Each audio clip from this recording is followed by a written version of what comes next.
से अब तक की नेशनल असेंबली के अंदर पाकिस्तान मुस्लिम लीग नून अपनी तमाम तर सपोर्ट सिस्टम, अपनी तमाम तर एक तरफा पॉलिटिकल रैलीज और जो पॉलिटिकल कंपेनिंग की उसको इजाज़त मिली हुई थी, उसके साथ सिर्फ 71 सीट्स पे। और मैंने यहीं से यहाँ से बैठ के कहा था कि PMLN के लिए शिकस्त फाश वो होगी अगर ये सिंपल मेजॉरिटी 134 या 120 ना ले सके। ये भी इनकी शिकस्त है। यहाँ तो 100 भी नहीं आया, यहाँ तो 90 भी नहीं आया, यहाँ तो 80 भी नहीं आया, सको 71 पे खड़ी हुई है।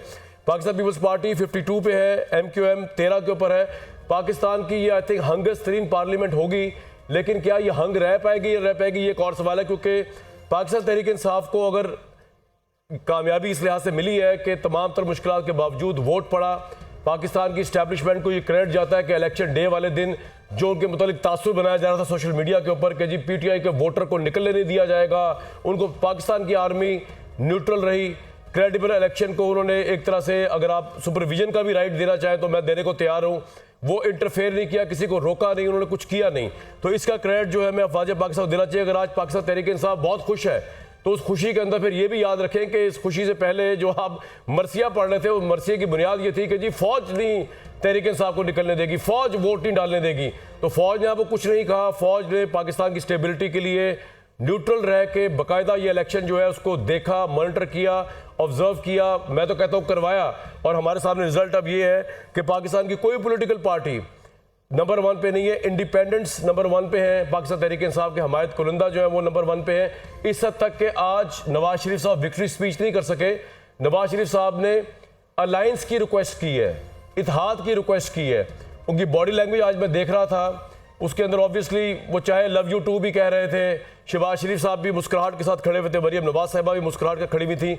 लेकिन वो मुस्कुराहट अगर मैं एज अ पॉलिटिकल एनालिसिस करूं उनकी बॉडी लैंग्वेज का, तो वो लग रहा था कि बहुत बड़ा धचका लगा है, बहुत बड़ा डेंट लगा है कि इतनी ज़्यादा कंपेनिंग, इतनी ज़्यादा सपोर्ट जो उनको ग्राउंड पे मैसर थी, उसके बावजूद वो 100 का मैजिक फिगर, वो 120, वो सादा अक्सरियत 134 वो भी नहीं ले सके। और इस वक्त जरदारी साहब, बिलावल साहब लाहौर में, कुछ पता नहीं, जब मैं आपसे बात कर रहा हूँ तो इसके अंदर जो है वो रायवंड में या जो है बिलावल हाउस में या किसी जगह पे उनकी मुलाकातें हो रही हों, और इस वक्त जो है पता चले कि एक PDM पार्ट 2 हुकूमत जो है मंजर आम पे आएगी।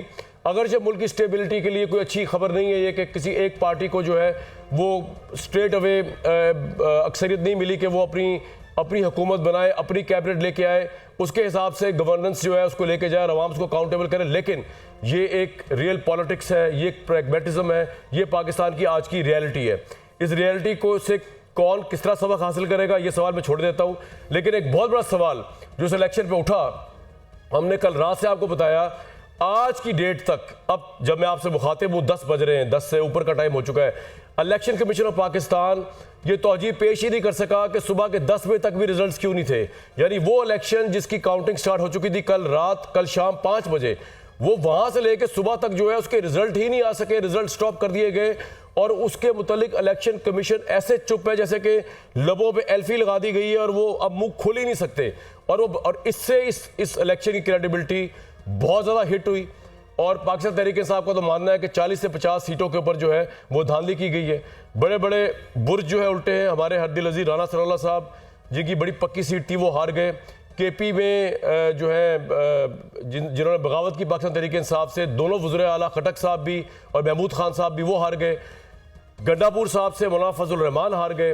लाहौर के अंदर रोयल असगर बड़ी इंपॉर्टेंट सीट थी वो हार गए। ख्वाजा साद रफ़ीक साहब, ख्वाजा साद रफ़ीक को मैं क्रेडिट दूंगा, जिस तरह उन्होंने सोशल मीडिया पे जाके मुबारकबाद दी लतीफ़ खोया साहब को, ये अप्रिशिएबल है। लेकिन वहाँ पर नवाज शरीफ साहब जहाँ मानसेरा में हारे, वो लाहौर में भी तमाम रिपोर्टर्स के हिसाब से हार रहे थे, ख्वाह वो हमारे चैनल के रिपोर्टर्स हो या वो किसी और चैनल के रिपोर्टर्स हो जो ग्राउंड में थे, वो हार रहे थे। लेकिन एट द एंड जो है जो रिजल्ट आया उसमें वो जीत गए। और वो जीत बड़ी सस्पिशियस थी क्योंकि मेरे सामने अगर हम दिखा सके NA 130 का जो फॉर्म 47 इलेक्शन कमीशन ने अपलोड किया हुआ था, अब उन्होंने उतार दिया। उसके अंदर जो कुल तादाद वोट्स की थी वो उससे कम है जो कि दुरुस्त वोट्स की तादाद है। तो इसलिए बड़ा सस्पिशियस है। उससे बढ़ के इस इलेक्शन का रिजल्ट ये बता रहा है NA 130 नवाज शरीफ साहब का कि ना जमात इस्लामी को कोई वोट पड़ा, ना पीपल्स पार्टी को कोई वोट पड़ा, ना किसी आज़ाद को कोई वोट पड़ा। यानी कहने का मतलब है जो कैंडिडेट खड़े हुए थे उन्होंने भी अपने आप को वोट नहीं दिया। मतलब आज़ाद एक खड़े हुए थे कैंडिडेट वो भी 0, पाकिस्तान पीपल्स पार्टी पार्लियामेंटेरियन वो भी 0, 4 आज़ाद और है वो भी 0। तो ये समझ नहीं आया कि ये रिजल्ट किस तरह, ये रिजल्ट आई थिंक चैलेंज होगा।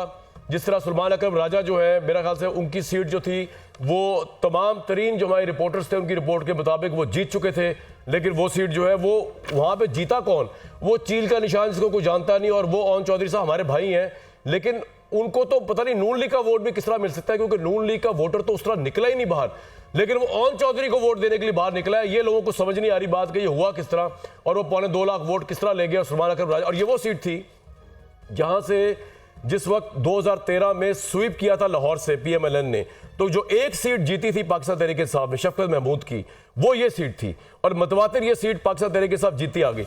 इलेक्शन की रिजल्ट्स पे जरूर सवाल उठेगा, लेकिन एट लार्ज हमें फिर भी अप्रिशिएट करना चाहिए कि पाकिस्तान में एक बड़ा मुश्किल मरला ये हो गया। नवाज शरीफ साहब ने जो एलिजेड विक्ट्री स्पीच की है, या एलिजेड डिफीट स्पीच की है, या एलिजेड अलायंस मांगने की स्पीच की है, वो आपको सुनवाता हूं। उसके बाद बात ये चलेगी आगे कि अब पाकिस्तान का मंजरनामा यहां से किस तरह आगे चलेगा। हमारे आज का जो पैनल है बड़ा अहम है, उसका भी आपसे तारुफ कराऊंगा, लेकिन सबसे पहले जरा नवाज शरीफ साहब को सुन लें। पार्टियों के मैंडेट का एहतराम करते हैं, जिनको भी मैंडेट मिला है हम दिल की गहराइयों से एहतराम करते हैं, चाहे वो पार्टी है, चाहे वो फर्द वाहिद है, चाहे वो आज़ाद लोग हैं, हम उनका भी एहतराम करते हैं। हम उनको भी दावत देते हैं कि इस ज़ख्मी पाकिस्तान को मुश्किलात से निकालने के लिए आओ, हमारे साथ बैठो। हम सिर्फ और हमारा एजेंडा सिर्फ और सिर्फ एक खुशहाल पाकिस्तान है। मैंने शहबाज शरीफ साहब की ड्यूटी लगाई है कि शहबाज शरीफ साहब इस सिलसिले में आज पेशरफ्त करें, और आज ही मोहतरम आसिफ जरदारी साहब से मुलाकात करें, और मोहतरम मौलाना फजल रहमान साहब से मुलाकात करें, MQM के साथ मुलाकात करें, डॉक्टर सिद्दीकी के साथ मुलाकात करें, और फिर मिलकर बताएं कि पाकिस्तान के मौजूदा हालात इस बात का तकाजा करते हैं कि हम सब मिलकर इस भंवर से कि शहबाज शरीफ साहब की बड़ी भारी ड्यूटी लगा दी उन्होंने। मेरा ख्याल से ड्यूटी का मतलब ये है कि शहबाज शरीफ साहब यानी कि इन सबको इकट्ठा करेंगे, तो क्या सवाल ये है कि फिर नवाज शरीफ साहब तो प्राइम मिनिस्टर के स्लॉट में नहीं है, फिर शहबाज शरीफ साहब इनको इकट्ठा करेंगे, फिर जरदारी साहब के साथ बैठेंगे, क्योंकि इस वक्त जो सिचुएशन है उसमें PMLN 71 और 52 अगर पीपल्स पार्टी के मिलाए जाएँ तो तब कहीं जाके फिर भी सिंपल मेजोरिटी 134 नहीं होती। लेकिन ये अलायंस अगर बनता है तो बहुत बड़ा सवाल तो ये, जब इन लोगों ने लास्ट टाइम अलायंस बनाया था PDM का, वो 17 माह की हुकूमत, that is the worst experience in the history of Pakistan के, जिसमें हर पार्टी एक दूसरे को दुश्मनाम तराजी भी कर रही थी, इल्ज़ाम भी लगा रही थी, जिम्मेदारी भी नहीं ले रही थी और जिम्मेदारी भी डाल रही थी। तो वो अगर सिस्टम चलना है तो ये बड़ी अजीबोगरीब सिचुएशन होगी। ये सिस्टम चलने लगा है, पाकिस्तान की तारीख की हंग तरीन पार्लियामेंट है, यहाँ से पाकिस्तान किस तरह आगे जाएगा और तहरीक इंसाफ का फ्यूचर क्या होगा, उनके आज़ाद मेंबर्स जो हैं वो किस हद तक खड़े रहेंगे, अपनी आज़ादी पे खड़े रहेंगे, या किस हद तक वो आज़ादी तोड़ के गुलामी के उसमें चले जाएंगे। मैं तो हैरान रह गया इसहाक डार साहब को, आज मैं सुन रहा था और वो कह रहे थे हम जीत गए हैं, और उन्होंने जीत का जो कुलिया बताया वो ये था कि मैंने तमाम आज़ाद मेंबर के साथ बातचीत शुरू कर दी है और अब वो आज़ाद मेंबर जो है उनको हम साथ शामिल कर लेंगे। मतलब इससे बड़ी सियासी हजीमत और इससे बड़ी पॉलिटिकल डिफीट नहीं हो सकती कि एक तो आप 120 और 100 नहीं ले सके, दूसरा अब आप दूसरी पार्टी के बंदों को तोड़ के ये कह रहे हैं कि, और जिसे आपकी सबसे बड़ी नजरियाती मुखालफत है उसके बंदों को आप तोड़ के आप कह रहे हैं कि जी हम सिंपल मेजोरिटी बनाएंगे या हम गवर्नमेंट बनाएंगे और इसको आप अपनी विक्ट्री कह रहे हैं। ये पाकिस्तान के मामलात हैं। बहुत वार्म वेलकम हफीजुल्लाह रियाई साहब को, खालिद मसूद साहब को, अदर सिद्दीक साहब को, पाकिस्तान तहरीक इंसाफ को रिप्रेजेंट करें, रसूल रईस साहब, रशीद साफी साहब और साद रसूल साहब। अदर साहब बहुत मुबारक हो आपको, अब तो शिकवा नहीं रहना चाहिए आपको, रिजल्ट जो है बड़ा अच्छा आपके हिसाब से आ गया, आपका वोटर निकला, उसको किसी ने रोका नहीं, फिर भी आपकी कोई ग्रीवियंस है धांधले को लेके? बहुत शुक्रिया कमान साहब। पहले तो पूरी कौम को मुबारक हो। फैशन शो में आपने देखा नहीं, वो नवाज शरीफ आए थे, बड़ा साहब में बेटी थी, स्कार्फ पहना हुआ था, बड़ा जबरदस्त फैशन शो था। फैशन शो और क्या था? मुझे और क्या बताया ना, क्योंकि क्या ऐसी बात की उन्होंने आकर, मैंने तरला किया ना। देखिए हारों का मजाक नहीं उड़ाते, ये पॉलिसी है। मैं बताऊंगा, मैं मजाक नहीं उड़ा रहा। 2 सालों से जो फसाइयत हमने देखी, बर्दाश्त की, आज अगर कोई अच्छे लोग हो ना तो डूब मरने का मकाम था उनके लिए कि इतना कुछ करने के बावजूद आज कहाँ खड़े हैं। अच्छा, और कमाल की बात है, बता रहे हैं जश्न मना रहे हैं, किस बात का जश्न? भाई शोक मनाने आए हैं आप खुदारा 71 सीटें ली उन्होंने, मजाक है कोई यार? वैसे वाकई मजाक आपकी है। तो पार्टी का वजूद ही नहीं है। अब मैं इस तरफ से आता हूं फिर। वैसे मजाक है, वैसे मजाक है। देखिए मैं बताऊं कामरान साहब सर, हमने पूरी वर्किंग की थी, 160 से 165 ग्राउंड पे वर्किंग है इस वक्त। एनए की? जी अच्छा। इस वक्त पूरे पाकिस्तान में अगर क्रेडिबल अगर सर्वे किसी ने किया तो हबीब अकरम था, जिसने 34,000 की सैंपलिंग की थी। वाह। और मेरी बुरी उनको इलेक्शन कमीशन ना बना दें नहीं, आपका। वैसे तो वैसे मुझसे सच पूछती है ना, आज इलेक्शन कमीशन तो मुस्तफी हो जाना चाहिए। चीफ इलेक्शन कमिश्नर को तो बिल्कुल हो जाना चाहिए सर सारे इलेक्शन मैं आपके साथ हूँ इस पे। सारे इलेक्शन। अच्छा, उसकी वजह समझिएगा, यानी मैं अब कल इलेक्शन वोट डालने के लिए हम निकले। पहले जब वो बता दूं 160 से 165 आपको क्या लगता है कहाँ पे आपके साथ ज्यादती हुई है?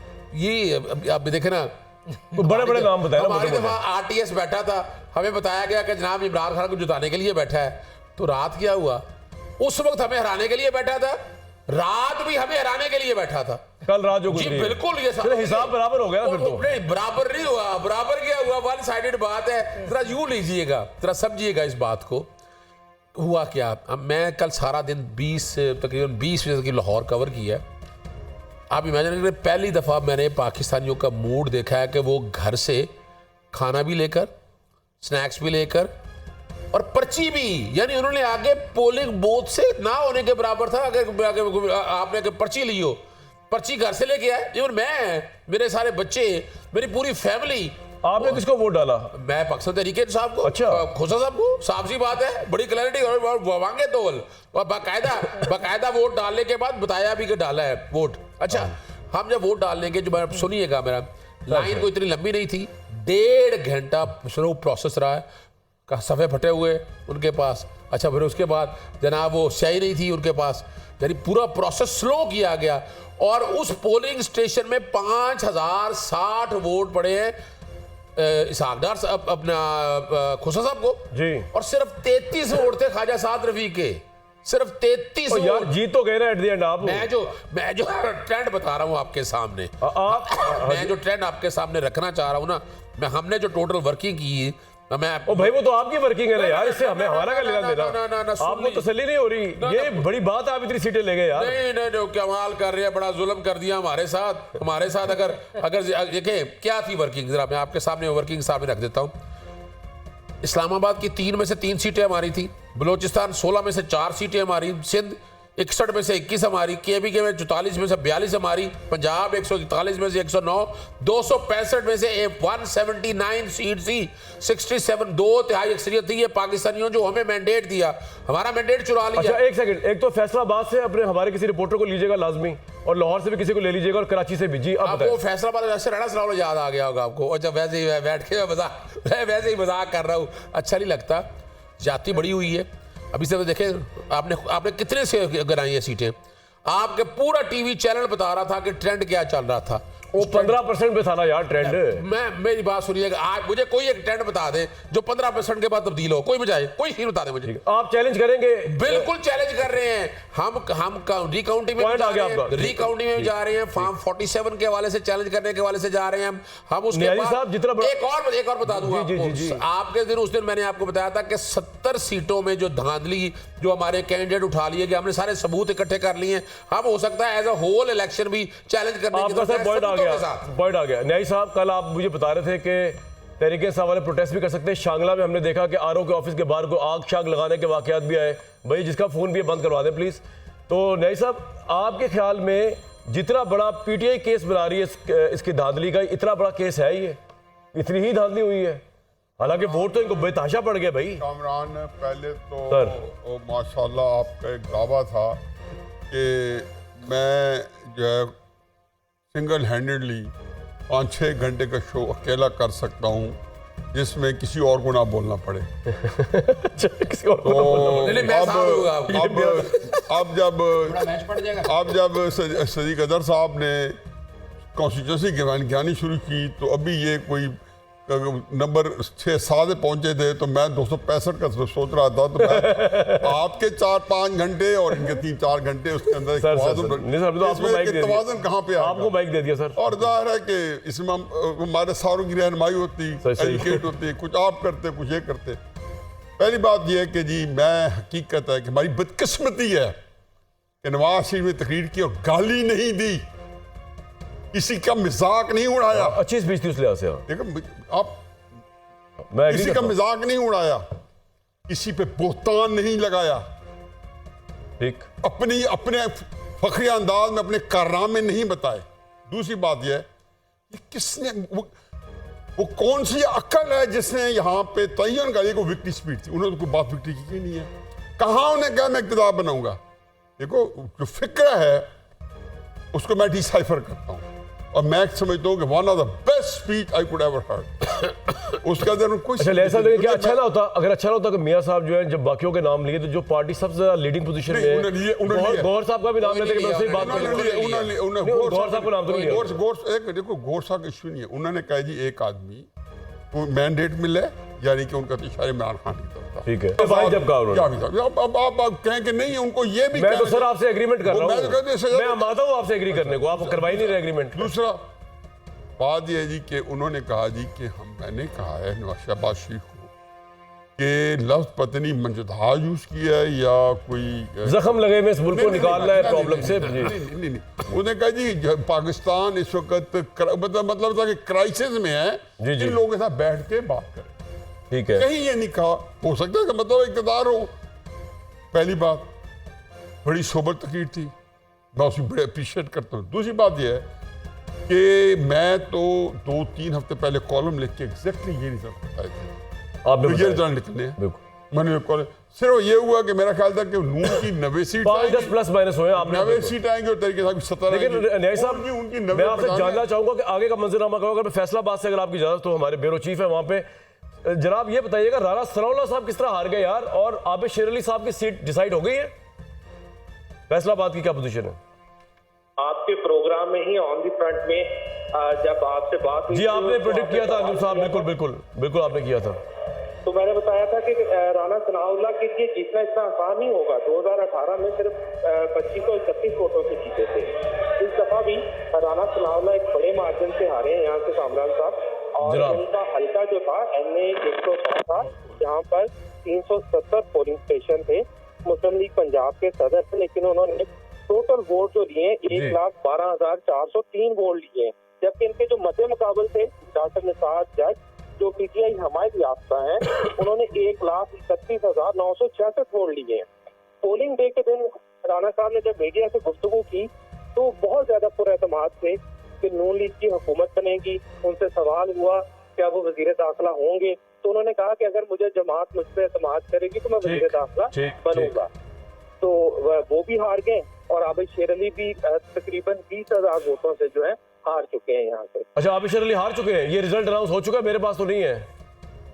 जी बिल्कुल, जो फॉर्म 47 है उसके मुताबिक 20,000 वोटों से आबिद शेर अली हार चुके हैं। तो फैसलाबाद में अंजुम साहब क्या पोजीशन है फैसलाबाद की सीट्स की? राजा रियाज का पूछ रहे होंगे, राजा रियाज का बेटे की पूछ रहा हूँ मैं। कामरान साहब, टोटल कौमी असेंबली की 10 सीटें थी, जिसमें 9 सीटों पर PTI हमायत याफ्ता जो है उम्मीदवार जीते हैं। देखे ना, मुबारक दे हमें फिर। समंदरी वहां से शहबाज बाबर है जिन्होंने मुस्लिम लीग नून को क्लीन स्वीप होने से फैसलाबाद से बचाया। इसी तरह सूबाई असेंबली की 21 सीटें हैं, जिनमें 17 सीटों पर PTI हमायत याफ्ता जीते हैं। बिल्कुल ठीक है। तो ये तो आपने रिजल्ट बिल्कुल आप सही फरमा रहे हैं, आपने प्रेडिक्ट किया था, बहुत शुक्रिया आपका। हमारे ब्यूरो चीफ थे फैसलाबाद के साहब लियाकत अंसारी साहब, आवाज आ रही है आपको मेरी? सर, लाहौर में हमारे सारे रिपोर्टर जो थे, मुझे नहीं पता आपकी भी मौक़िफ़ था कि वो ये कह रहे थे कि जैसे कि NA 130 में नवाज शरीफ साहब हार रहे हैं, would you agree to that? और आपको लगता है चैलेंज होगा ये रिजल्ट? और लाहौर में सुल्तान अकरम राजा हार गए जो कि बड़ी सेफ सीट थी PTI की, हुआ क्या ये?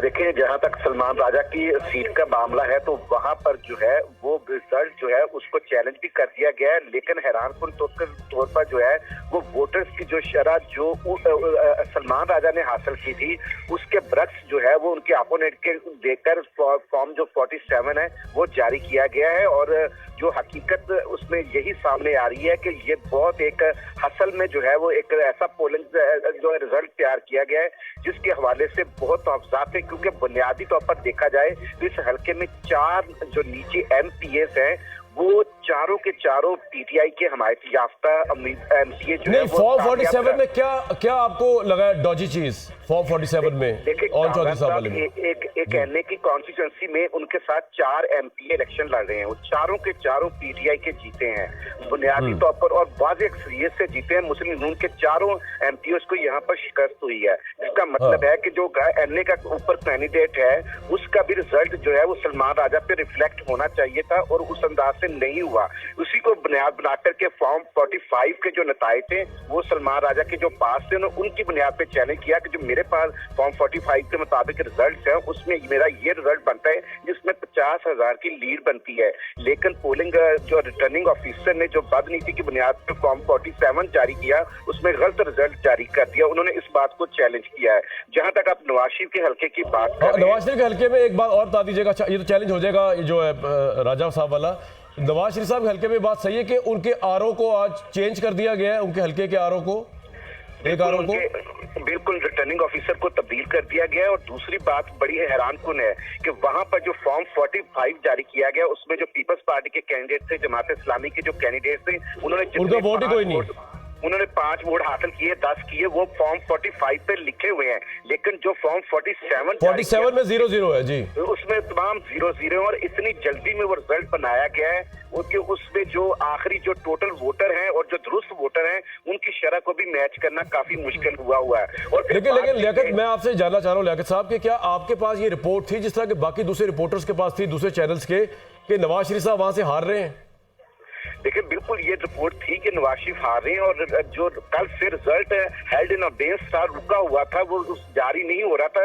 ये यूं समझ लें कि जो आखिरी 1-2 रिजल्ट जारी हुए हैं उनमें नवाज शरीफ का रिजल्ट उन नताइज में शामिल है। और फिर दूसरी साथ ही बात ये भी है कि यहाँ पर जो है वो उस अंदाज से जो है हकायक मस्क हुए हैं कि बुनियादी तौर पर कई चीजें सामने आई हैं जो कि बाद अज़ां अब जब चैलेंज होंगे, क्योंकि जो फॉर्म 47 जारी हुआ उसमें तो एक इलेक्शन कमीशन के अदारे ने ही इस बात को मानने से इनकार कर दिया कि ये तो हमारा जारी करदा फॉर्म 47 है ही नहीं, ये मामला अब आगे चल के उलझेगा, ये सुलझेगा, ये भी चीजें सामने आई है।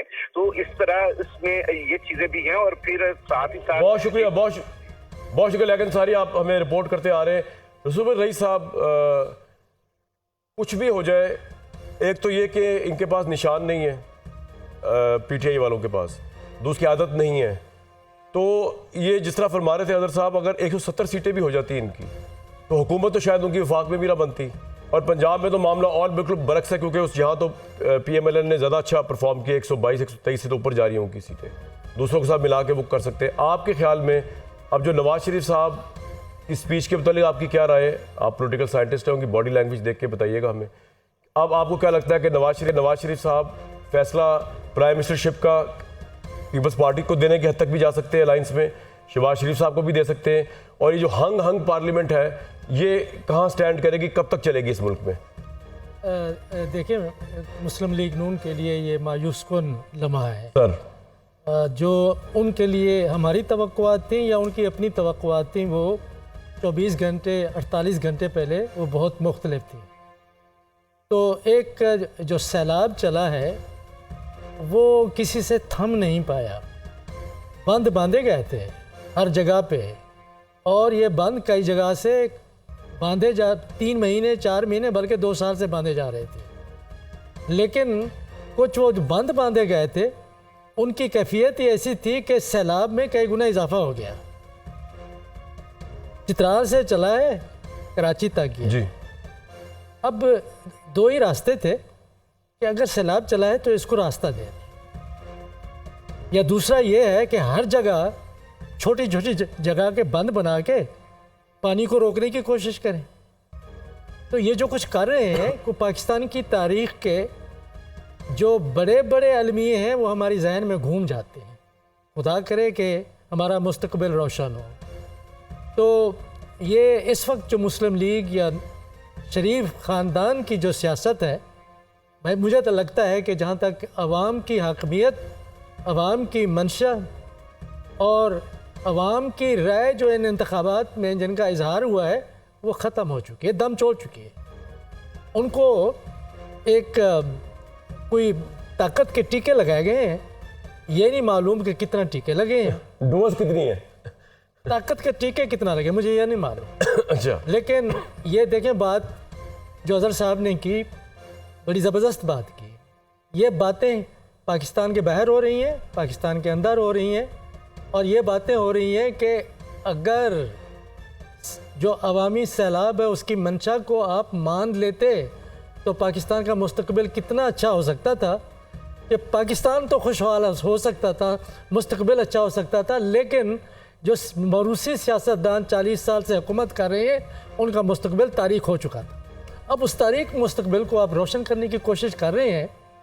तो वो शहबाज शरीफ साहब के बाद टास्क है ना उसका। जालिब ने कहा था ना कि जुल्मत को जिया, ठीक है।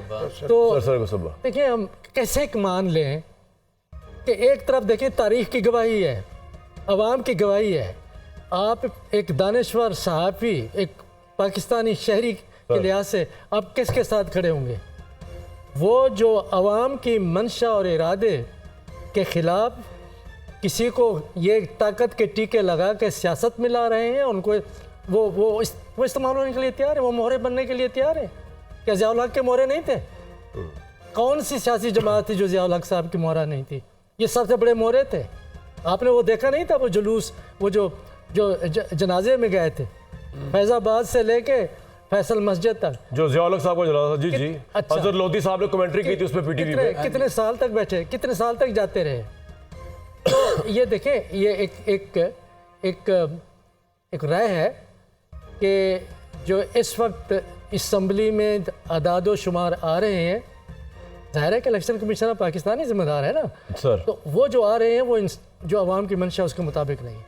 ये जायज़ियत का है।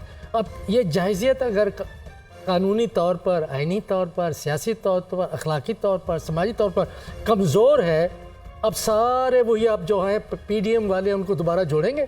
आपने सही बात की थी कि PDM 2 है, इसको कहते हैं PDM 2 नहीं, PDM प्लस है, ठीक है। कि सर ये कितने के स्टेबल होगी इस तरह की गवर्नमेंट? देखिए, हो या ना हो, जो अवाम में और दुनिया में देखी जाएगी एक मजाक होगी, बिल्कुल एक मजाक होगी कि उसके बारे में जहाँ भी ये जाएंगे, ये दुनिया का सहाफ़ी, दुनिया का दानिश्वर, दुनिया का सियासतदान इनका पीछा करेगा। पाकिस्तान के अंदर भी कोई इनको चैन से नहीं बैठने देगा। इस वक्त ज़रूरत इस बात की है सर, मैं बात यहाँ ख़त्म कर रहा हूँ, इस बात की है। देखिए ये मुल्क हमारा है, हमारी आपको पता नहीं, शायद बाहर आपने कुछ सरे पैलेस खरीद किया हुआ हो या नहीं मैंने मुझे विरासत में घर मिला, विरासत में है, या हाइड पार्क के करीब आपका नहीं मेरा नहीं है, नहीं है, नहीं आपने मेरा हौसला, मैं वैसे हो गया हूँ, मेरा हौसला इसमें वही विरासत में आया हुआ है। आप और मैं, हमने यहाँ रहना है। हाँ जी अल्हम्दुलिल्लाह, ठीक है। और ये मुल्क हमारे लिए, सारे पाकिस्तानियों के लिए एक ही तो जगह है। ये जगह हम उन लोगों को दे दें जो हमें लूट के चले जाते हैं। ये देखें, इस वक्त ज़रूरत इस बात की है, कोई बैठ के ज़रा सोचे कि आपने क्या किया है। ये टीके आपने दोबारा निकालने हैं, वापस करने हैं। और सदीक अज़हर साहब हैं, अज़हर सदीक साहब ने जो बात की है कि आप हर अदालत का दरवाज़ा खटखटाएँ, हर बैनुल अक़वामी कमीशन का दरवाज़ा खटखटाएँ कि पाकिस्तान में इंसानी और सियासी हकूक़ और जमहूरी हकूक़ के साथ इस वक्त इस इलेक्शंस में क्या किया गया है। पैसे भी हमारे, अवाम भी हमारे। क्या उन लोगों के बारे में मियाँ साहब आए, उनका ख़ानदान आया और आके खड़े हो गए कैमरों के सामने, जो भी बातें कहीं, कितनी देर, 8 बजे सुबह से लेके सर्दी के मौसम में करोड़ों पाकिस्तानी लाइनों में लगे हुए हैं जी। उनके मैंडेट का आपने क्या किया है?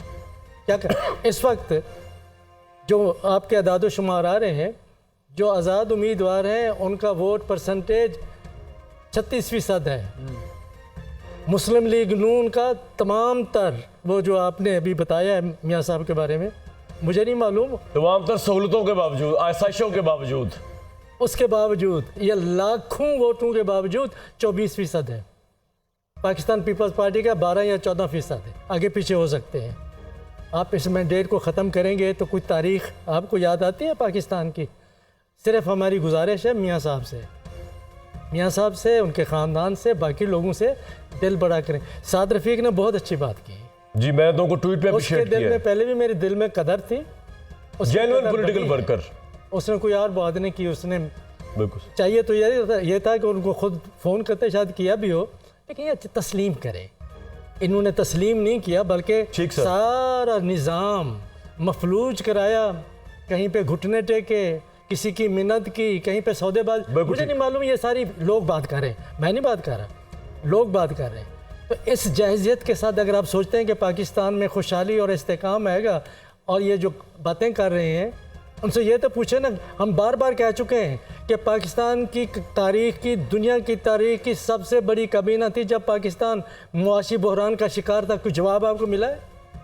आप आज को यही कहेंगे कि क्या करें, मजबूरी है, मखलूत हुकूमत हमें बनानी पड़ी है, तो सबको सर ये तो मखलूत तो नहीं, पता नहीं ये चीज़ों का मुरब्बा बनेगी। मखलूत हुकूमत इस तरह थोड़ी होती है। मखलूत तो होती है कि आपकी अच्छी कोई एक स्ट्रेंथ हो और आपकी छोटी पार्टियों को साथ मिला के। अभी दो बड़ी पार्टियों की मखलूत हुकूमत, वो तो आधा तीसरा आधा बटेर है। Hali sahab, what's your take sir? Nawaz Sharif sahab की, साद रसूल साहब के पास में भी आ रहा हूँ बस में। ये जो नवाज शरीफ साहब की स्पीच थी, रसूल साहब सही कह रहे हैं कि, लेकिन क्या नवाज शरीफ साहब के पास ये ताकत और ये ऑप्शन भी है कि वो लेट सपोज पाकिस्तान तहरीक इंसाफ के बानी से बात कर सके? अच्छा देखें कामरान साहब, इसमें बड़ी अजीबो गरीब ना, जिसे कहते हैं कि कह मुकरनियाँ होती हैं ना, जो कहता कुछ है बंदा करता कुछ है, वो आपको मुसलसल नजर आ रही हैं जी। अभी ज्यादा देर नहीं गुजरी, कल जब नवाज शरीफ साहब मतलब बड़ा अजीबो गरीब मज़हक का खेज वो मंजर था। कौन सा? जब ये ओन चौधरी साहब को वोट डालने के लिए उसके हलके में गए। अच्छा, उसके हलके में गए तो अच्छा, पहली बात तो ये कि उस पर तो एक अखलाकी तौर पे एक अलहदा सवाल है कि वो किस तरह लोग इकट्ठे हुए थे, सबके सामने मोर लग रही है। पोलिंग बूथ चल के आ गया भाई, बूथ चल के आ गया। हम तो लाइनों में खड़े होकर हमने वोट लिया है। बूथ बंदे से खुद पूछे, मोबाइल छीन लिया उन्होंने। आपसे सही छीना है। मैं तो अपनी बात कर रहा हूँ आम पाकिस्तानी की, आप थोड़ी आम पाकिस्तानी। खुदा बंदे से खुद पूछे बता तेरी रजा क्या है, तो खुदा वो बूथ बंदे से खुद पूछे बता तेरी रजा क्या है। अच्छा, उसमें मतलब मुझे तो ये लगता है कि बुनियादी तौर पे ओन चौधरी साहब को शक था कि ये मुझे वोट देंगे कि नहीं। तो साथ थे, प्राइवेसी का भी एहतराम नहीं किया नवाज शरीफ साहब ने। करें कि जिस बंदे को अपने चीफ इत्तेहादी के वोट पे शक नहीं और उसको इतने लाखों वोट पड़ गए हैं, एक तो ये बात है। ये बड़ी हैरानकुन है वैसे, मैं तो सही रात सो नहीं सका। अच्छा, उसी में फिर ये हुआ कि जब इन्होंने ओन चौधरी साहब कहा, मतलब उसको अप्रिशिएट कर रहे थे, तो वहां पर को सवाल हुआ तो उन्होंने कहा कि मैं मखलूत हुकूमत का खुदा के वास्ते उसका नाम ना ले, एक पार्टी। उसकी वजह ये थी कि बुनियादी तौर पर उनको उस शायद चीज पे यकीन था कि उनको कहा गया था कि मतलब ताड़ा कम हो गया है। अच्छा, उन्होंने उस एतबार उनके लीडर जहांगीर तरीन हार गए, वो भी जेलस फील कर रहे होंगे आज के। ओन चौधरी जीत गया भाई, अच्छा मैं हार गया। अच्छा, नहीं, दो तीन मजेदार बात हुई है। अच्छा, उसमें ये हुआ कि जब इन्होंने साड़ी गाल हो गई है ना, तो वो था उस पे, तो उनका था ख्याल कि कल वो जब ये कह रहे थे कि, लेकिन सर ये तो माने ना, फिर पोलिंग तो बड़ी न्यूट्रल माहौल में हुई है ना, ये तो माने ना। जी, वो बिल्कुल लोग आए, पोलिंग तो न्यूट्रल माहौल में हुई है, मसला तो पोलिंग के बाद का है। पोलिंग पे कोई इतराज नहीं, पोलिंग पे अच्छा इंतजाम था, लोगों को नहीं रोका गया, जिसने वोट चाहा डाला, जहां चाहा डाला। लेकिन आप क्या चाह रहे थे कि यास्मीन राशिद से नवाज शरीफ हार जाए? नहीं, ये मैं होने नहीं दूंगा। देखें ये नहीं होगा, ये जब तक मैं हूं ये नहीं होगा। पहली बात तो ये है कि आपके चाहने से ना कुछ फर्क नहीं पड़ता, लेकिन हमारे चाहने से साहब को समझाएं जरा। और जो हमारे चाहने से ही कारोबार जिंदगी चलता है। ये देखें, जो चाहते थे इजी ले गए खालिद साहब, पहली दफा मिल रहे हैं हम। क्योंकि जिन्होंने चाहा था उन्होंने तो जो चाहा था वो करवा दिया। जो उनकी चाहत है वो हमारी चाहत है। अच्छा, चलो फिर ये बात और अच्छा, उसमें ये बात हुई कि मतलब नहीं सर, देखिए इसका ये तो मजाक अपनी जगह पे, हम किसी पे इल्जाम नहीं लगा सकते, हम सिर्फ जिम्मेदारी फिक्स करेंगे इलेक्शन कमीशन ऑफ पाकिस्तान में। सीधी सी बात है, अगर वो प्रेशर में थे उनको रिजाइन। मौलवी मुश्ताक साहब थे ना, उनसे मैं अक्सर पूछा करता था, आपने भुट्टो साहब को, तो एक दफा मुंह से निकल गया दबाव वाली बात, तो मैंने कहा सर वो जज ही का दबाव में आ जाए, यू शुड हैव रिजाइन, खत्म हो गई बात। अच्छा, मैं एक बात कर रहा था, उसमें आप ये देखें कि उनको ये यकीन था परसों तक, ये यकीन था या करवाया गया था, ये जो भी मैं इस पे बहस नहीं करना चाहता, कि आपको 134 सीटें मतलब आपकी सर मेरा नहीं ख्याल किसी ने यकीन कराया उनको। अगर वो यकीन होता तो वो ओन चौधरी को वोट डालते वक्त जो है वो मखलूत और ये और इस तरह की बातें ना करते। अच्छा, मखलूत की बात करें कि मखलूत नहीं करेंगे, और वो उस पार्टी के साथ इलाक उन्होंने इलेक्शन से पहले वो ये मखलूत नहीं, छोटी पार्टी के साथ होता है था वो। अब जो होने लगा है ना, बात ये है। लेकिन ये देखें आप, अब सूरत थोड़ी सी ये देखें कि जनूबी पंजाब में 46 सीट हैं एनए की, ठीक है। 46 में इस वक्त जो अभी तक जो नतायज आए हैं उसमें से 18 सीटें हैं आज़ाद पीटीआई वालों की, ठीक। अच्छा, 4 सीटें ऐसी हैं जो रात तक वो आगे थे और 1-2 वोटों से नहीं। मसलन उसमें वियाड़ी से ताहिर चौधरी था। ठीक है खालिद साहब, इसमें हम देखें, आप बिल्कुल बजा फरमा रहे हो, आज़ाद साहब ने बात कर दी। इसमें जरूर मैं चाहता हूँ जरा आगे के मंजरनामे भी जाएं, ये चीजें चैलेंज भी हो जाएंगी, ट्रिब्यूनल में भी जाएंगे, इस पर भी बात करते हैं। मैं जरा आपकी इजाजत हो तो 1 मिनट के लिए साद रसूल साहब को 1 मिनट का ले लूँ उसके बाद, क्योंकि वो बड़ा जरूरी है। क्योंकि रशीद साफी साहब ने कहा था कि इमरान खान को पीटीआई को 4 सीटें मिलेंगी कैसी। साद रसूल साहब आवाज आ रही है आपको? हालात बाद में तब्दील हो गए। साथ भाई बात ये है, वो हिंदुस्तान की एक फिल्म का डायलॉग था जब अमिताभ बच्चन ने भगवान को देख के कहा आज खुश तो बहुत होगे तुम, क्योंकि वो झुका दिया था उसने। तो अब आज मैं आपको कह रहा हूं खुश तो बहुत होंगे आप भाई। बोले माइक आपके पास है, क्रेडिट दें। हमारे मुल्क में इलेक्शन कराने वालों को, मैं इलेक्शन कमीशन की बात नहीं कर रहा कि आपके वोटरों किसी ने रोका, उससे आगे चले आप। देखिए, सबसे पहले तो मैं गुजारिश करूं, और मैं आपकी इजाज़त से हफीज़ुल्लाह न्याज़ी साहब ने जो बात की उस पर भी थोड़ी सी बात करूंगा। सबसे पहले मैं गुजारिश करूं कि हम इमाम के मानने वाले हैं, हम जीत में तकब्बुर नहीं करते और हार में मायूसी नहीं करते। पाकिस्तान का पाकिस्तानियों के साथ, पाकिस्तान के अंदर 2 गिरोहों का, 2 पॉलिटिकल पार्टीज़ का आपस में मुकाबला हुआ। उनमें से एक पॉलिटिकल पार्टी को ज़्यादा वोट पड़े, दूसरे को थोड़े कम पड़े। इसके अंदर जश्न या सोग मनाने की तो कोई मेरा ख्याल है वजह नहीं है। हमें सबको इसको एक पर्टिकुलर तरीके से देखना चाहिए, और मेरा ख्याल है हफीज़ुल्लाह न्याज़ी साहब ने उसको सबसे अच्छे तरीके से बताया। लेकिन मैं बात, उन्होंने कहा कि नवाज शरीफ साहब की one of the greatest speeches थी जिसमें गालियां नहीं थी, दीगर चीज़ें नहीं थी। मेरा ख्याल है कि फिर भी थोड़ी सी ज़्यादती की न्याज़ी साहब ने। नवाज शरीफ साहब की स्पीच सुन के मेरा ख्याल है कोई ऐसी आंख नहीं थी जो कि अश्कबार नहीं हुई पाकिस्तान के अंदर, कोई ऐसा दिल नहीं था जो खून नहीं हुआ, कोई ऐसी जान नहीं थी जो शोरीदा नहीं थी। अगर हम उनकी इस तकरीर को, जो कि अगर विंस्टन चर्चिल की याद ना दिलाए ब्लड स्वेट एंड टीयर्स वाली, तो उससे कम नहीं है। अगर इसको किसी जी अगर किसी तरीके निसाब में शामिल कर दिया जाए, कोई मुजस्मा इसका बना लें, क्योंकि देखिए यार मेरी चर्चिल का क्या मुकाबला नवाज शरीफ साहब के पीछे। वो तो पागल था, कह रहा था हम फसलों में भी लड़ेंगे। वो कह रहे थे गांधी साहब क्या नॉन वायलेंस, चर्चिल कह रहा था फसलों में भी लड़ेंगे, हम खेतों में भी लड़ेंगे, हम सड़कों में भी लड़ेंगे। वो तो पागल था भाई, उसको छोड़े आप। हम नवाज शरीफ साहब की बात कर रहे हैं यार, हमारे मुल्क के सबसे बड़े लीडर भाई। किसी का भी क्या मुकाबला, चर्चिल कहा मैं आपने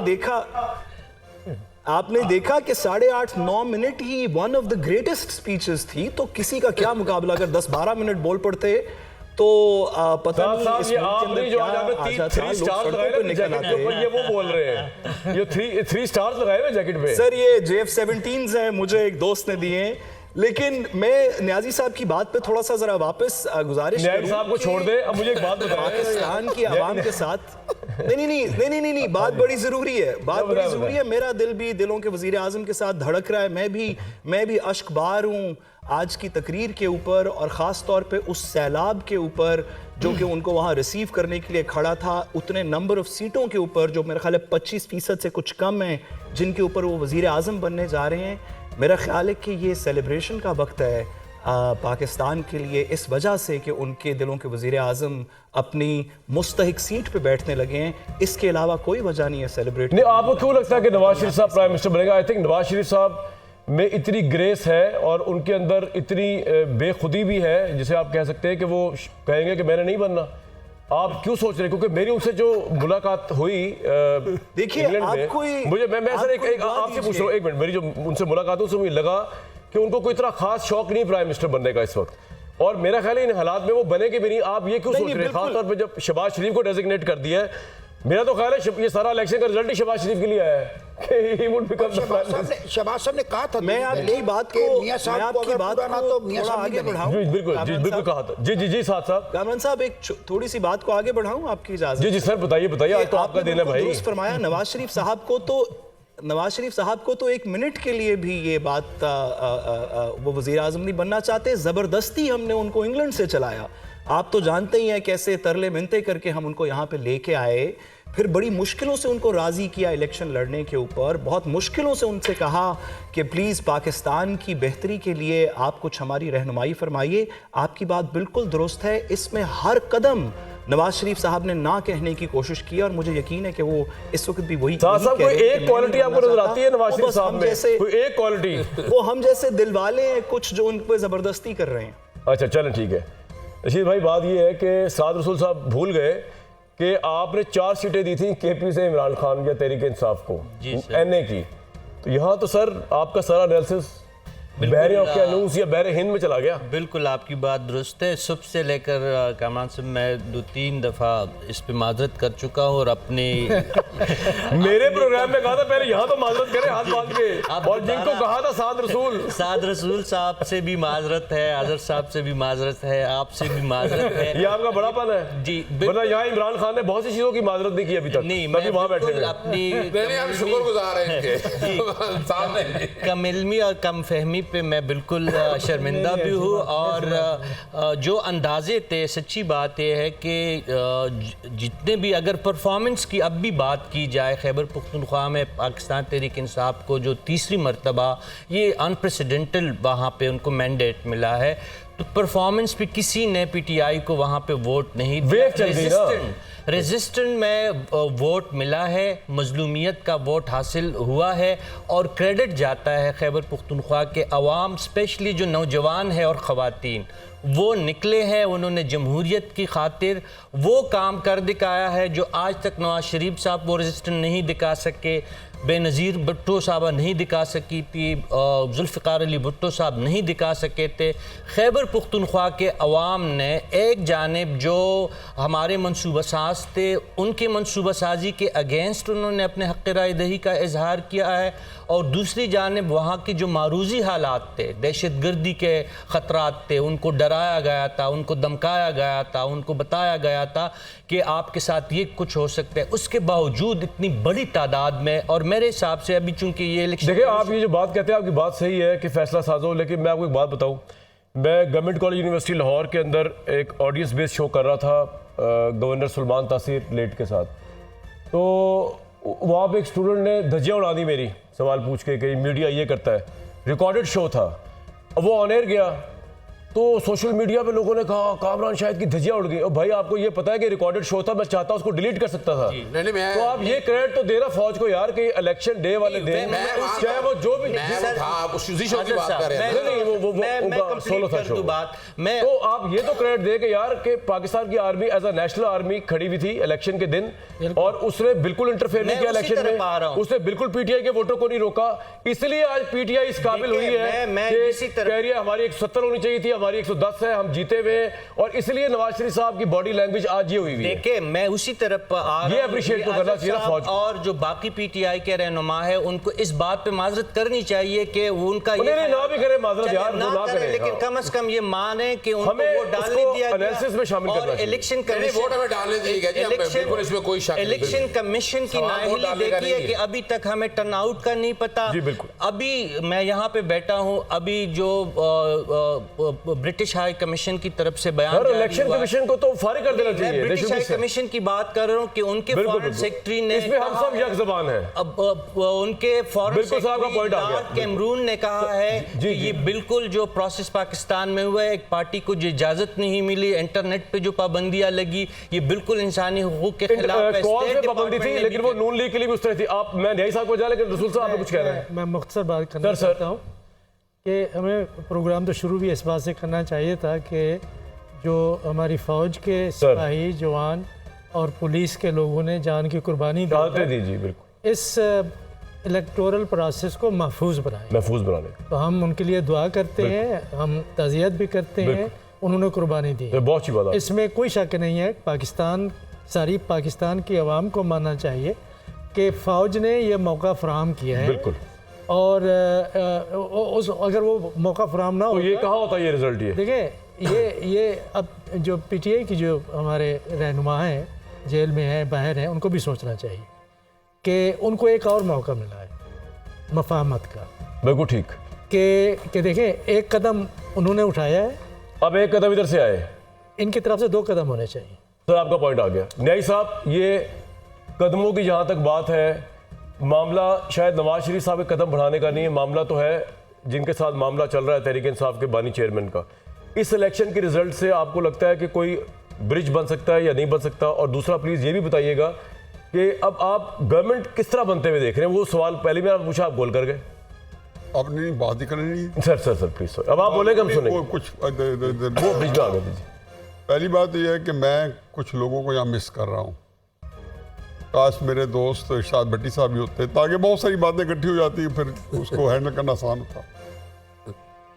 दूसरी बात यह है कि डॉक्टर साहब ने बिल्कुल सही कहा कि सैलाब को रोका जाए तो फिर बड़े खतरनाक नतीजे होते हैं, और 2018 में हमने देख लिया वो सैलाब नहीं था। डॉक्टर साहब ने फिर एक और बड़ी खूबसूरत बात फरमाई। मैं ऐसे कह रहा हूँ कि वो कहते हैं जिनको सारे इतनी दुनिया जिनको मिलते हैं, डॉक्टर साहब का बड़ा वसी माशाल्लाह। जी हमारे तो साथ में से हैं। मैं चंद दर्जन को मिलता हूँ, लेकिन जिनको मैं मिलता हूँ वो मेरे मुताबिक बात करते हैं। अब मैं क्या करूँ, उसके अलावा मैं किसी को मिल ही नहीं सकता हूँ, मिलना ही नहीं है। अब साथ साथ कोई पता नहीं है कि मुझे बात चर्चिल की कोई तकरीर याद नहीं आ रही थी, मुझे जूलियस सीजर में मार्क एंथनी की तकरीर याद आ रही थी। वाह, जो उसने सीजर के मरने के ऊपर की थी और आंसू बहा रहा था, तो मैं वो तकरीर सुन रहा था। अगर किसी की तकरीर में गाली नहीं है आज के जमाने में, बोहतान नहीं है, ताना नहीं है, आप उसे अप्रिशिएट करने का जमाना ही नहीं है। देखें, आप कहते हैं ये प्रीएम्प्टिव स्ट्राइक करते हैं, ये इतनी बदकिस्मत पार्टी है। इमरान खान साहब बेचारा किस्मत में इस तरह हारा हुआ है कि क्या जन आसिफ मुनीर के खिलाफ आप अक्टूबर के अंदर या सितंबर के अंदर, अगस्त के अंदर तहरीक चलाते हो कि नवाज शरीफ एक ऐसा आदमी चीज बनाना चाहता है। अक्टूबर में चलाई, नवंबर में उनकी तैनाती, अक्टूबर में तो वाकया भी हो गया, सितंबर में तो हल्फ लेते फिर रहे थे, फिर रावलपिंडी के लिए वो मेरे खिलाफ कर रहे थे। रावलपिंडी जाना चाहते, सितंबर के अंदर जलसे कर रहे थे, हल्फ ले रहे थे मेरे खिलाफ। क्या उसने कसूर किया था? वो तो बेचारा 3 स्टार जनरल था, पता नहीं उसने बनना था नहीं बनना था, आसमान में फैसले होने थे, कर दिए। काजी फैज ने क्या कसूर किया था बेचारे ने? मैं उसे क्या कसूर किया था कि उसके बनने के बाद उन्हें बड़ा नुकसान पहुंचाया इनको? जन आसिफ मुनीर साहब ने बनने के बाद तो बेपनाह इनको नुकसान पहुंचाया। आप सारी तहरीक जनरल बाजवा साहब के कहने के ऊपर चलाएं ताकि शहबाज शरीफ साहब के घुटने टिकवाए जाए, रिजाइन करें, निगरान हुकूमत आए, जो जनरल बाजवा को ताहयात लाए वो करे, बनाए। आप कह ये रहे कि आज जीत के भी अगर इमरान खान की पार्टी पावर में आने की पोजीशन नहीं तो उसके जिम्मेदार इमरान खान है। नहीं, मैं ये कहता हूं, मैं ये कह रहा हूं कि आप एक दो तीन बातें अलग रख रहे हैं। मैं ये कह रहा हूं कि आप खुद इस्तेमाल होते रहे, फिर आपने बाजवा साहब की उसी बाजवा साहब को अब आगे का बताए ना। अब आगे मैं बताऊं सर, मैं आपको बता रहा हूं कि ये जो आप भाषण सुन चुके हैं ना, ये अगर हुकूमत तहरीक ये आजाद की और पीपल्स पार्टी की ना बने ना। अच्छा, आप आजाद और पीपल्स पार्टी की अब देख लेंगे। अच्छा, और नवाज शरीफ साहब को मेरे 3-4 कॉलम्स हैं। मैं कल दोपहर बैठा था आपके पास, जी। मैंने कहा उनको कोई दिलचस्पी नहीं है प्राइम मिनिस्टर बनने में। ये बात मैं 2-3 हफ्ते से लिख रहा हूँ, लेकिन सर कह चुका हूँ। आप कह रहे हैं सब क्लियर करें ना, आप कह रहे हैं आजाद यानी पीटीआई के लोग टूटेंगे। नहीं टूटेगी क्यों?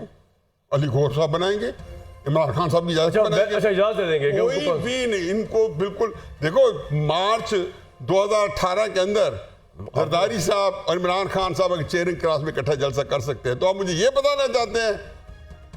अजहर साहब, ऐसा हो सकता है जो न्यायी साहब कह रहे हैं कि पीपल्स पार्टी का प्राइम मिनिस्टर होगा और अपनी लॉयल्टी चेंज किए बगैर आजाद मेंबर जो है उनको वोट दे देंगे नवाज शरीफ का रास्ता रोकने के लिए? नहीं, अच्छा देखिए, अपना एक कमरान शाह साहब, जहाँ तक बात है ना, देखिए मैं इतना तो तारीफ करने का मैं कायल नहीं हूँ इस बात का कि नवाब एक मुनाफिक आदमी होता है। मुनाफिक आदमी वक्त के मुताबिक फ़ायदे लेता है। किसकी बात कर रहे हैं? मैं नवाज शरीफ की बात कर रहा अच्छा। हूँ। मैं तो भगवान के दोहल बात करता होता हूँ, मैं नहीं कोई लगी छुपड़ी बात करता। ये उसी को यानी और चौधरी को वही कर रहा था जिसने बुशरा बीबी के बारे में क्या अल्फाज इस्तेमाल किए हैं। शर्म से डूब मरना चाहिए था मैं एक मिनट उस आदमी को। एक बंदा क्या नवाज शरीफ को एक मसले फिक्र, सॉरी आपके पास क्या होगा? मैं तक आऊंगा। एक बंदा, मैं नाम नहीं लेता हूं किसी का, क्यों नाम ले, जिनको पार्टी से निकाल चुका है, इनके घरों में इमरान खान साहब इस तरह फरमाते रहे हैं। एटीएम मशीन मैं था, इसलिए ये ना छोड़े सब सियासत में रहे हैं। मुझे जवाब दे लेने दे। देखिए बड़ी सिंपल सी बात कहूं, उसके साथ जाकर बैठकर तस्वीर उतारे और पूरे कौम को बताएं कि मैं लीडर हूं। किस बात का लीडर है वो? किस बात का लीडर का? घरों में झांक के जो बैठ के मोहतरमा बेनजीर की तस्वीरें फेंका करता था, आज वो में सब सिखाए गए कौमी लीडर है वो इंसान जो 85 का प्रोजेक्ट महासिवाय जो डिक्टेटर को लावा, और उसने क्या किया है? सर 71 सीटें तो उनकी भी है, कौमी लीडर तो है नवाज शरीफ साहब। मैं देखिए मैं बहुत कुछ जानता हूं। मैं किसी ऐसी बात की तरफ नहीं जाना चाहता। इलेक्शन वाले दिन बिल्कुल इलेक्शन का वोट डालने दिया है, लेकिन इलेक्शन के बाद जो कुछ हुआ है वो तकलीफ दे बात है। काम चलना चाहिए था। वो पंजाबी जी कहते हैं दूध दिता थे मीगना पा के, वो अगर दूध दिया था तो दे रहे थे दूध ना, रिजल्ट भी आने देते। वही रिजल्ट तो नहीं आने दिया आपने। अब जिस किसी ने नहीं आने दिया, मुझे जरूरत नहीं है कहने की। एक बात और बता दूं आपको, हम इस बात में बैठे हुए हैं कि इमरान खान साहब के कुछ लफ्ज अच्छे नहीं थे, बुरे थे। क्या उस लफ्जों पे फैसले हुए? इमरान खान तो अगस्त 2018 में आ गया था, अप्रैल में ख्वाजा आसफ का हमसे रब्ता हो गया था।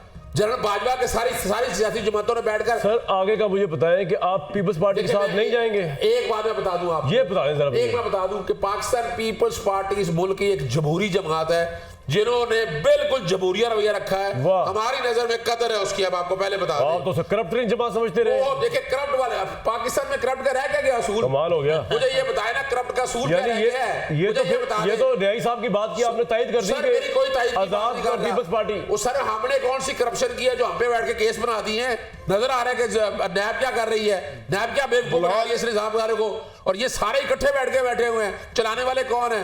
हमें अब समझ आ गई है, हमारी आंखें खुल गई हैं। खालिद साहब आपको लग रहा है कि इसका मतलब यही है कि पीपल्स पार्टी और पीटीआई के लोग हुकूमत बना सकते हैं? देखिए बात यह है कि कामराज साहब कि मैं गले के जोर पे तो बात नहीं कर सकता।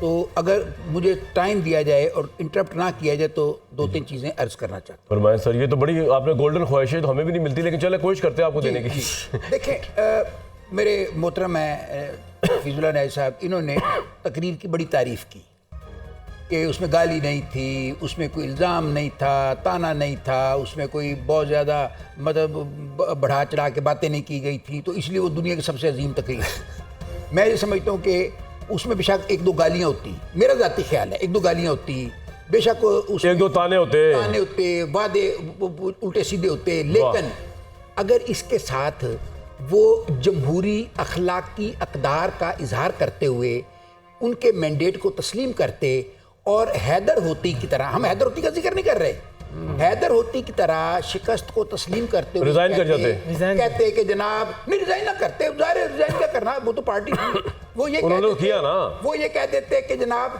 हम मैदान जो है ये उनके लिए ओपन कर रहे हैं, वो जो करना चाहते करें, वो नहीं कर पाएंगे तो फिर हम उसमें आएंगे। लेकिन उन्होंने मतलब जितना भानुमती का कुंबे को जोड़ने की कोशिश की उसी तकरीर में, मतलब वो अखलाकी जो गाली तो नहीं दे रहे, लेकिन वो एक जो सियासी जोड़ तोड़ से आगे की चीज़ जिसमें कहते हैं कि वो खरीदो फरोख्त वाली बात के अब ये जाएंगे जरदारी साहब से बात करेंगे, जब जरदारी साहब इस गेम में इन होंगे तो उसके बाद जो होगा वो हमें सब, जब जरदारी साहब इन होंगे, साद रसूल साहब जब जरदारी साहब इन होंगे तो कितना के ईमान कायम रहेगा पाकिस्तान तहरीक इंसाफ के आज़ाद कैंडिडेट्स का? एक मिनट मैं जी बता दें। अच्छा एक साथ साहब मतलब अब अजहर साहब ने ये कहा कि पीपल्स जमहूरी जमात है और जो करप्शन है वो कोई इशू नहीं रह गया।